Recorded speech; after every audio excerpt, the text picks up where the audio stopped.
If you thought a quick wit and beautiful timing were the key to getting a laugh, you're wrong. Turns out it's all in the face.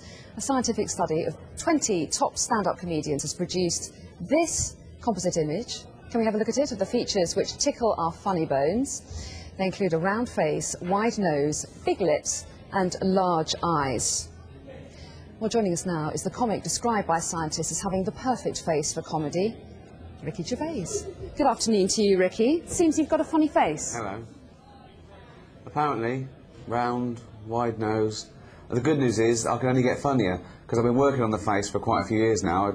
When I was in my 20s, I was unfeasibly handsome, and I thought I'm never going to make people laugh. So I started eating, and that gave me a round face. The nose is growing, luckily, and will just get redder, which I think can only add to my comic sensibilities. Do you find that people do spontaneously laugh in the street when they see you? Yeah, it's always happened. They point as well. Do they?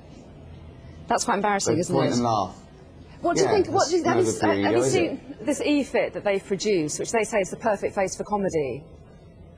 Yeah, it's uncanny. I must admit, it does look a bit like me, and it's good to see that scientists are eventually turning their hand to something worthwhile. It's cost billions and billions of dollars that would have been spent on hospitals, but and I'm glad they did, because now when someone comes up and says, "Oi, Gervais, you're not funny," I go, "You're quite wrong," and science have proved it.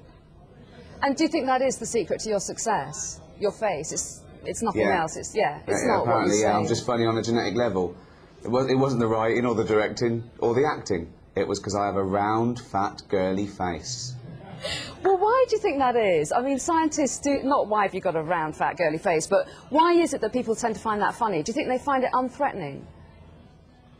I think the point of the study, if I've got it right, the serious aspect is that comedians should be approachable. We haven't got intimidating, macho, chiselled features.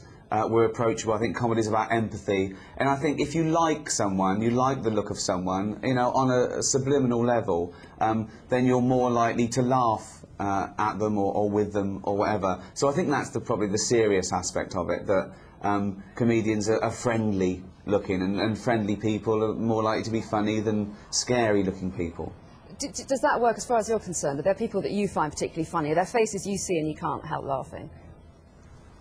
Yeah, I mean, to me, it's quite important. I think that funny bones are more important to me than clever lines. And I think you look at someone like, Oliver Hardy or, Les Dawson or Johnny Vegas. They've got funny bones. They don't just rely on, one-liners or whatever, or they don't need to do anything. They don't need to jump around, or they walk on, and there's a certain aspect of feeling that they've got their hands dirty with you. They don't think they're above the audience. They're telling almost a comic tragedy, and I think that's what people find most relaxing, that they're getting something of the real person, and the comedian's not above them.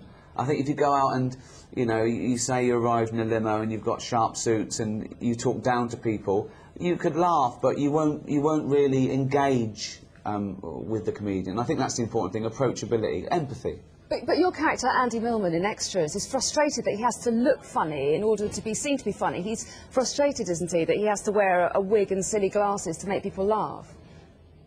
Well, yes, he does, but in that, Andy isn't really the comic character like David Brent was.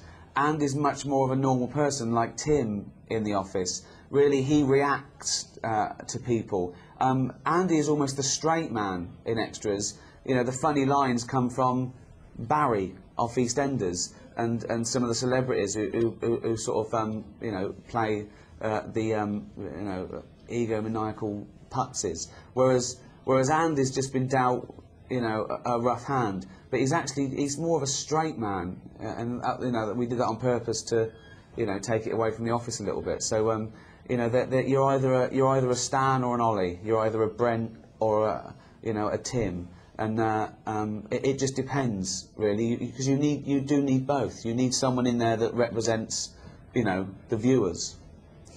Well, let's have a look at some of the other people on the list. Apparently David Cameron has a funny face and Tony Blair doesn't. Do you think a great comedy career awaits the leader of the opposition? Well, he's already doing it. you know, he does a lot of pubs and clubs of an evening. I've seen Tony Blair die. He's not as good. But you go down the Comedy Store or Jongleurs Tuesday nights, and Cameron's there doing loads of stuff. He does sketch comedy.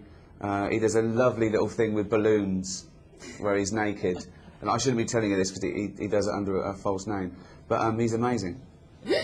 Wayne Rooney, apparently hilarious to look at, according to the study. Yeah, let's not lump me in with Wayne Rooney. He's a very talented footballer, but I don't want to look like him. Okay. No, he's great. He's good. He's got a good face. He's got a good face. No, I wouldn't have thought that Stephen Merchant would fit in with this description that is put across, but I've been told, I've been told, I've read it in a magazine, that you can't stop laughing when you see Stephen Merchant. You just look at his face and you start laughing. Is that right? So, it's a funny face. I surround myself with oddities. No, it's not. It's not a round face, no, but it is based on the Jim Henson workshop. It's very much like Beaker. And Carl Pilkington's got a perfectly round head, totally bald. He's got a head like an orange. So I surround myself with strange-looking people, and that way I can think of myself as slightly more handsome. You know, it's bad enough having this fat, round, girly face with a wide nose. So, you know, at least I look at Steve Merchant, Carl Pilkington, and think, oh, I'm not so bad. So when you say that you were skinny back in the 80s, were you just not very funny then? Have you got funnier as time's gone on? Oh, I think I was funny, but, you know, I think you have to come to terms with your own inadequacies. So the older and fatter and slower and sadder I get, the more people can laugh at me. On that rather sad note, Ricky Gervais, thanks so much for talking to us. It's been a real pleasure. Thanks very much. Thank you.